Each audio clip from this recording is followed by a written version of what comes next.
Welcome to new TV Telugu. ప్రముఖ నటి రష్మిక మందన ఇటీవల తుంటి గాయానికి గురై ప్రస్తుతం విశ్రాంతి తీసుకుంటున్నారు. ఈ ఊహించని విరామం వృత్తిపరమైన పని, వ్యక్తిగత జీవితంపై తన దృక్పథాన్ని ఎలా మార్చిందో ఆమె సోషల్ మీడియా వేదికగా పంచుకున్నారు. ఒకప్పుడు విరామం లేకుండా నిరంతరం పనిచేయడాన్ని ఇష్టపడిన తనకు ప్రస్తుతం ఆ ఆలోచన ఆందోళన కలిగిస్తోందని ఆమె పేర్కొన్నారు. ఈ మేరకు తన ఇన్స్టాగ్రామ్ ఖాతాలో రష్మిక ఒక ఆసక్తికర పోస్ట్ను పంచుకున్నారు. క్షణం తీరిక లేకుండా నిరంతరం పనిచేస్తున్నప్పుడు అకస్మాత్తుగా వేగాన్ని తగ్గించడం భయంగా అనిపిస్తోంది.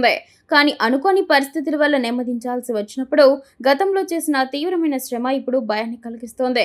బహుశా ఇదే జీవితం కావచ్చు అని రష్మిక రాసుకొచ్చారు. తన కుటుంబ సభ్యులతో గడుపుతున్న కొన్ని ఫోటోలను కూడా ఆమె షేర్ చేశారు.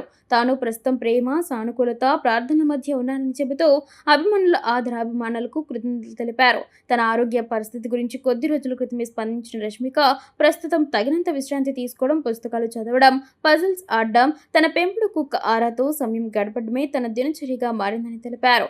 అలారం అవసరం లేకుండా నిద్ర లేవడం తన శరీరానికి ఎంతో మేలు చేస్తుందని, అప్పుడప్పుడు పని వేగాన్ని తగ్గించడం అంత చెడ్డదేమీ కాదని తాను గ్రహించినట్టు ఆమె పేర్కొన్నారు. పుష్ప, యానిమల్ చిత్రాలతో దేశవ్యాప్తంగా గుర్తింపు పొందిన రష్మిక తన తదుపరి చిత్రం మైసా షూటింగ్ సమయంలో గాయపడ్డారు.